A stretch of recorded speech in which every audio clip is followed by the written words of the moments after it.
रात की घड़ी ने जैसे ही 10 का अंक छुआ, पूरे शहर पर एक अदृश्य चादर सा सन्नाटा फैल गया। गलियां सुनसान थीं।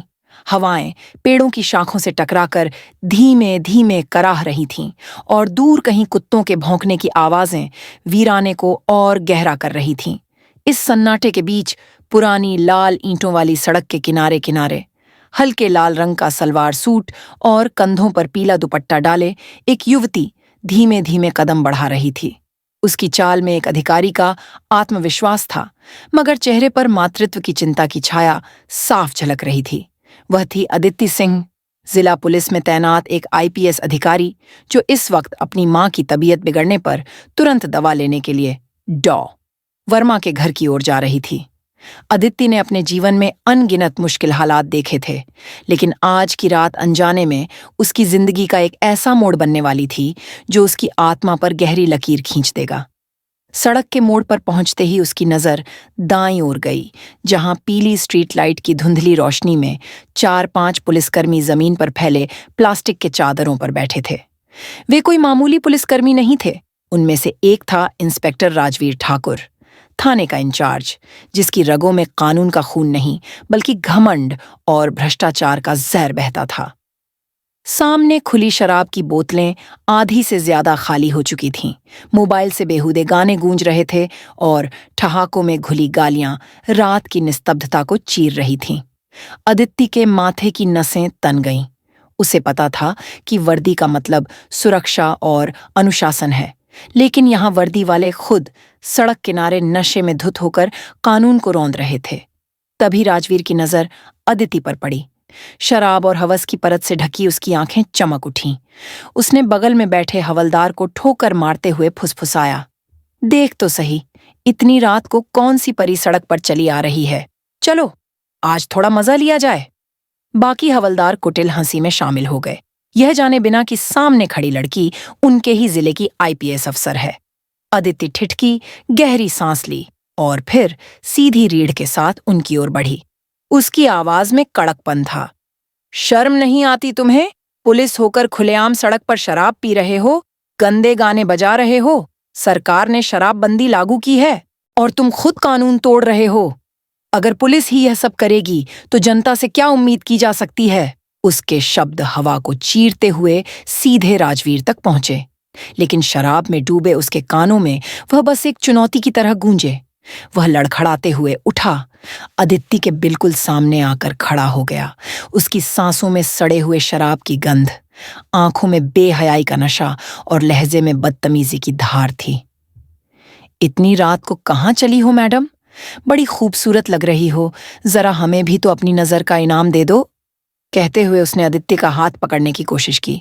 अदिति ने झटके से हाथ छुड़ाया, आंखों में ज्वाला भरते हुए बोली, मैं तुम्हें इज्जत दे रही हूं, इसीलिए चुप हूं, लेकिन तुमने हद पार की तो तुम्हें और तुम्हारे साथियों को सस्पेंड करवा दूंगी। मुझे कमजोर मत समझना। मगर राजवीर के होंठों पर एक बेहुदा मुस्कान फैल गई। सस्पेंड? पूरा थाना मेरा है, और अगर मैं चाहूं तो तुम्हें अभी गिरफ्तार करवा सकता हूं, समझी? इतना कहते ही उसने अदिति का हाथ कसकर पकड़ लिया और पास खींचा। ज्यादा जुबान चलाओगी तो जुबान खींच लूंगा। उसकी गंदी धमकी रात की ठंडी हवा में किसी बदबू की तरह फैल गई। अदिति के भीतर का गुस्सा अब फटने को था। उसने पूरी ताकत से राजवीर के गाल पर एक जोरदार थप्पड़ जड़ दिया। थप्पड़ इतना तेज था कि वह लड़खड़ाकर पीछे गिरते गिरते बचा। अपमान और गुस्से से तिलमिलाया राजवीर पास पड़ी शराब की बोतल उठाकर अदिति के हाथ पर दे मारा। बोतल के कांच के टुकड़े उसकी हथेली में धंस गए, खून बहने लगा। दर्द से उसकी सांसें तेज हो गईं, मगर उसकी आंखों में आंसू नहीं थे, वहां सिर्फ प्रतिकार की ज्वाला थी। राजवीर ने उसे धक्का देकर पास खड़ी मोटरसाइकिल से भिड़ा दिया। अदिति दर्द से कराह उठी, लेकिन गिरते हुए भी उसकी नजर अपने फोन की ओर गई, जिसे उठाकर वह सब रिकॉर्ड कर सकती थी। मगर राजवीर ने फुर्ती से उसका फोन छीनकर दूर फेंक दिया। अब बाकी हवलदार भी खड़े होकर उसे घेरने लगे। वह समझ गई कि यह मामला अब सिर्फ जुबानी बहस का नहीं, बल्कि जान की बाजी का हो सकता है। किसी तरह अपनी पूरी ताकत समेटकर वह वहां से निकली और घर पहुंचते ही दरवाजा बंद करके बिस्तर पर बैठ गई।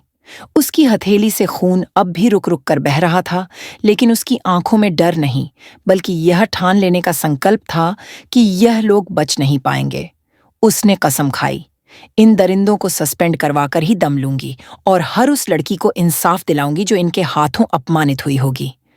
रात भर वह नींद की एक भी बूंद नहीं ले सकी, लेकिन उसके भीतर एक ऐसा तूफान उमड़ चुका था जो अब किसी को रौंदे बिना थमने वाला नहीं था। सुबह की पहली किरण अदिति के कमरे में दाखिल हुई, लेकिन उसके मन के अंधेरे में रोशनी का कोई असर नहीं था। रात भर उसके कानों में राजवीर ठाकुर की गंदी बातें गूंजती रहीं। वह हर शब्द उसकी आत्मा में जैसे नश्तर की तरह चुभा था। उसकी हथेली में पट्टी बंधी थी। दर्द अब भी था, मगर उस दर्द पर गुस्से और संकल्प की परत इतनी मोटी हो चुकी थी कि वह उसे रोक नहीं सकती थी। अदिति ने आईने में खुद को देखा। थकी आंखें, हल्की सूजन और चेहरा जो किसी और दिन तो थकावट का सबूत देता, मगर आज उसमें एक अडिग जिद की चमक थी। उसने तय किया कि अब यह मामला केवल व्यक्तिगत अपमान का नहीं रहेगा, बल्कि पूरे जिले की उन अनसुनी, अनदेखी चीखों का न्याय होगा जो पुलिस के इसी तरह के दरिंदों की वजह से दबा दी जाती हैं। वह जानती थी कि सीधे थाने जाकर शिकायत करने का मतलब होगा फाइलों में गुम होना और सबूतों का दफन हो जाना। राजवीर जैसे लोग रसूखदार होते हैं, उनकी पकड़ केवल वर्दी तक नहीं बल्कि ऊपर के ऑफिसों तक फैली होती है। इसलिए उसने एक ऐसा रास्ता चुना जिसमें वह खुद जाल बिछाएगी और राजवीर अपने लालच और घमंड में फंसकर खुद उस जाल में चलेगा। उसने मोबाइल उठाया और एक नंबर डायल किया। वह थी उसकी बचपन की सहेली सावित्री। सावित्री वही थी जिसके साथ अदिति ने स्कूल की पहली किताब पढ़ी थी, पहली पतंग उड़ाई थी और पहली बार दोस्ती का मतलब समझा था। वह भरोसे के काबिल थी और अदिति जानती थी कि अगर वह उसकी मदद मांगेगी तो सावित्री बिना सोचे समझे हाँ कह देगी। फोन उठते ही अदिति की आवाज में कोई औपचारिकता नहीं थी, बस एक गहरी सच्चाई थी। सावित्री, मुझे तुम्हारी मदद चाहिए और यह आसान नहीं होगा। अदिति ने पूरी घटना विस्तार से सुनाई। कैसे राजवीर और उसके हवलदार सड़क पर शराब पीते, महिलाओं से बदतमीजी करते और कानून की धज्जियां उड़ाते हैं। सावित्री ने बिना एक पल गंवाए कहा, तू कह, मुझे क्या करना है? अदिति के होठों पर हल्की मुस्कान आई। यही वह यारी थी जो मुश्किल वक्त में ढाल बनती है। प्लान सीधा था, मगर खतरनाक। अगली रात सावित्री साधारण सलवार सूट पहनकर उसी सड़क पर जाएगी जहां पिछली रात वह हादसा हुआ था। अदिति खुद वहां मौजूद रहेगी, लेकिन इस बार वह छिपकर अपने मोबाइल के कैमरे को रिकॉर्डिंग मोड में ऑन रखेगी। शाम ढलते ही अदिति और सावित्री तैयार हुईं। सावित्री ने अपना दुपट्टा सिर पर हल्का सा डाल रखा था ताकि वह किसी आम गांव की लड़की जैसी दिखे। अदिति ने उसे समझाया, डरना मत, जो भी होगा मैं पास ही रहूंगी। सड़क सुनसान थी, बस दूर से आती शराब और गानों की आवाजें बता रही थीं कि शिकारी अपने ठिकाने पर हैं। अदिति एक पुराने पीपल के पेड़ के पीछे छिप गई, कैमरा ऑन किया और सावित्री को इशारा किया कि वह धीरे धीरे आगे बढ़े। जैसा अदिति ने अंदाजा लगाया था वैसा ही हुआ। राजवीर के एक हवलदार ने सावित्री को देखते ही कहा, साहब देखो, एक और हिरनी जाल में आ रही है। राजवीर ने आंखें तरेरीं और होंठों पर वही बेहूदा मुस्कान लाई। लगता है आज किस्मत हम पर मेहरबान है। वह नशे में लड़खड़ाता हुआ उठा, सावित्री के करीब पहुंचा और लरजती आवाज में बोला, क्या नाम है तुम्हारा? इतनी रात को अकेली कहाँ जा रही हो? चलो थोड़ा हमारा भी मन बहला दो। सावित्री ने डरने का अभिनय किया, लेकिन उसके भीतर अदिति के शब्द गूंज रहे थे, डरना मत। तभी एक हवलदार ने सावित्री का हाथ पकड़ने की कोशिश की और जैसे ही उसने खींचा, सावित्री ने चीख मार दी। यह चीख अदिति के कैमरे में रिकॉर्ड हो चुकी थी। अदिति ने कैमरा और कसकर पकड़ा ताकि कोई भी सबूत छूट न जाए। जब हालात काबू से बाहर होने लगे तो प्लान के मुताबिक सावित्री ने राजवीर का हाथ जोर से काटा, झटका देकर छुड़ाया और भाग निकली। राजवीर ने चीखते हुए हवलदारों को आदेश दिया, पकड़ो इसे। मगर नशे में धुत शरीरों में दौड़ने की ताकत कहाँ थी। सावित्री दौड़ते हुए अदिति के पास पहुंची। दोनों ने बिना एक शब्द बोले वहां से दूरी बना ली और अपने अपने घर लौट गईं। उस रात अदिति के पास वह पहला ठोस सबूत था, वीडियो जिसमें राजवीर और उसके साथी पूरी तरह रंगे हाथों पकड़े गए थे। मगर अदिति जानती थी कि एक सबूत से वह सिंहासन नहीं हिलाएगी। राजवीर को गिराना है तो उसकी जड़ें उखाड़नी होंगी। यह सिर्फ एक रात का खेल नहीं होगा, यह कई रातों की लड़ाई होगी। अदिति के दिमाग में अब एक बड़ा और गहरा प्लान आकार लेने लगा था। दूसरी रात के स्टिंग ऑपरेशन के बाद अदिति ने अपने कमरे में बैठकर वीडियो को कई बार देखा। हर बार देखने पर उसके भीतर एक आग और भड़क उठती।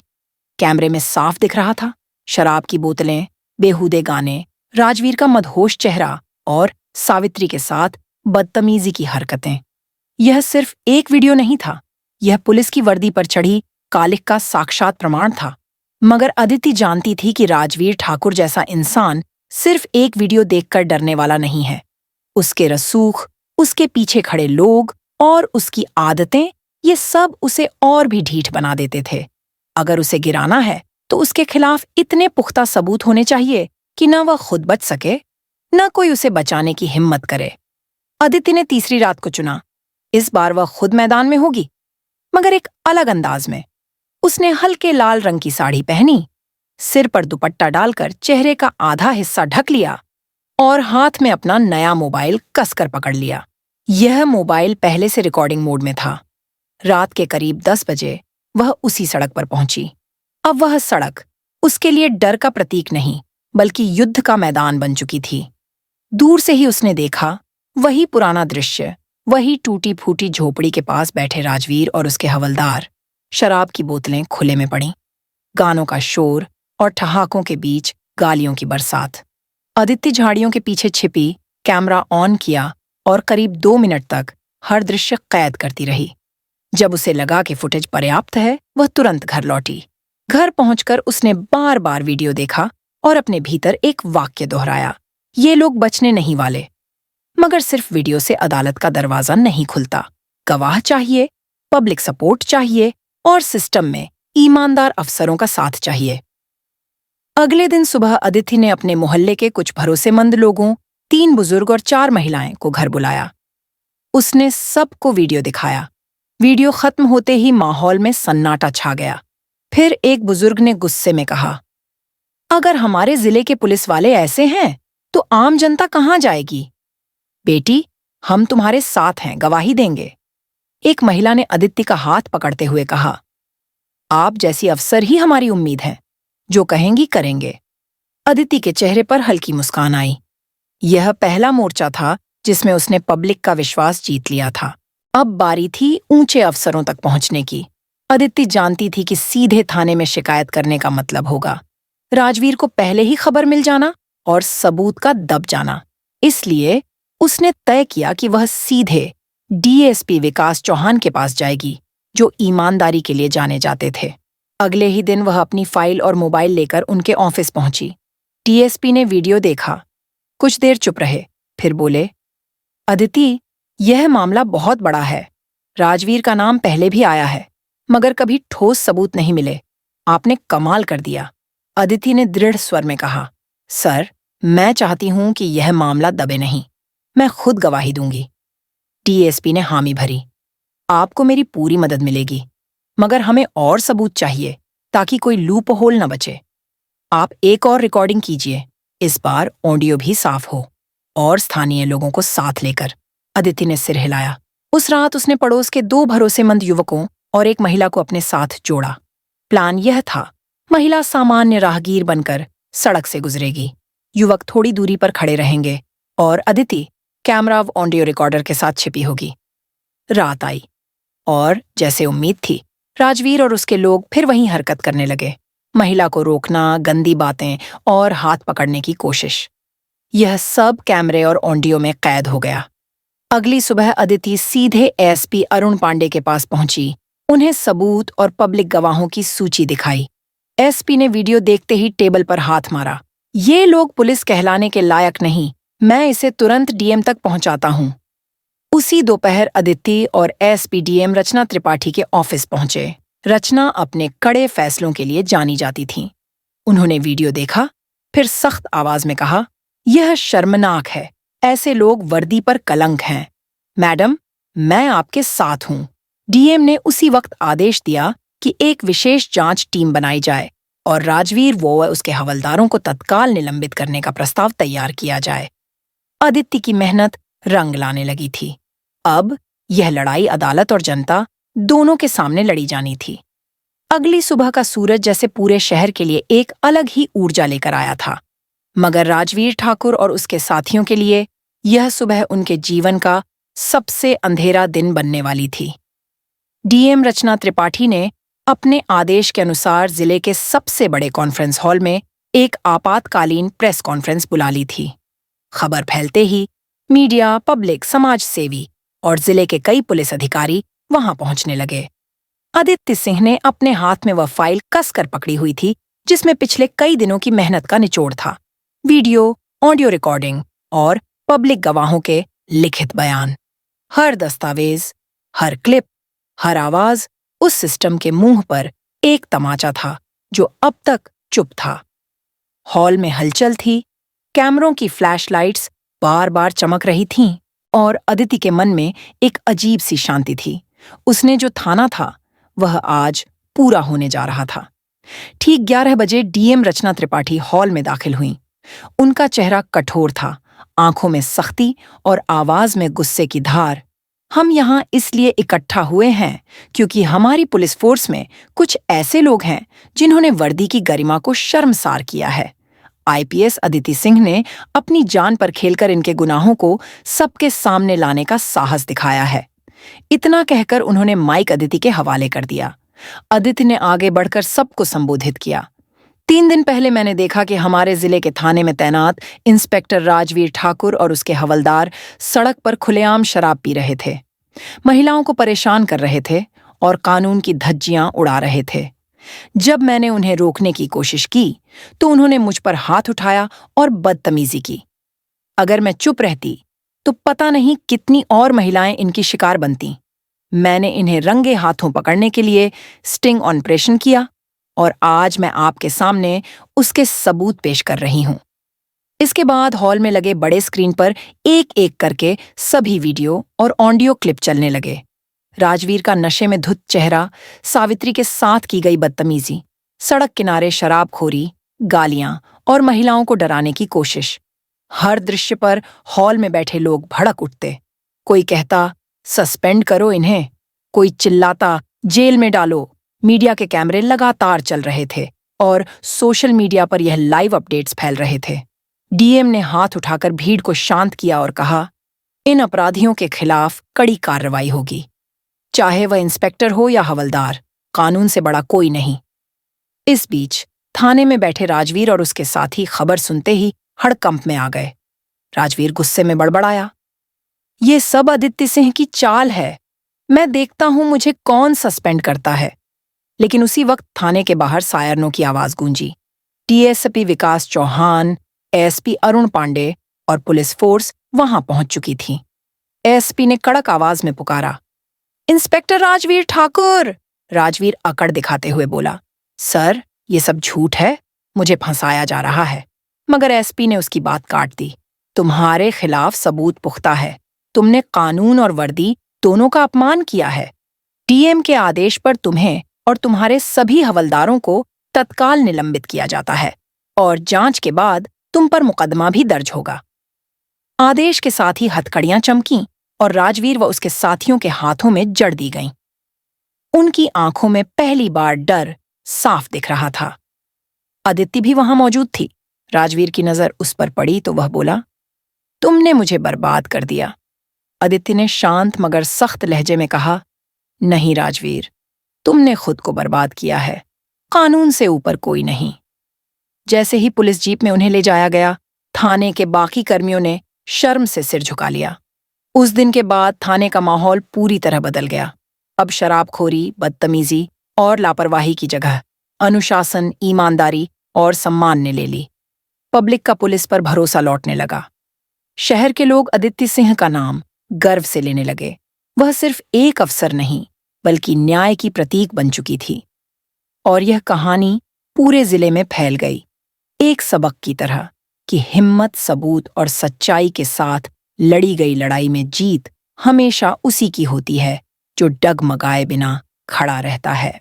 दोस्तों, यह सिर्फ अदिति सिंह की जीत की कहानी नहीं, बल्कि हर उस इंसान की आवाज है जो अन्याय के सामने चुप नहीं रहता। राजवीर ठाकुर जैसे लोग वर्दी पहनकर कानून को अपने पैरों तले रौंदना चाहते हैं, लेकिन सच और हिम्मत के सामने उनका घमंड मिट्टी में मिल जाता है। याद रखिए, अन्याय तब तक मजबूत रहता है जब तक सच बोलने वाले लोग खामोश रहते हैं। अगर आप भी अदिति की तरह किसी गलत को गलत कहने की हिम्मत रखते हैं, तो यह कहानी आपके लिए एक प्रेरणा है।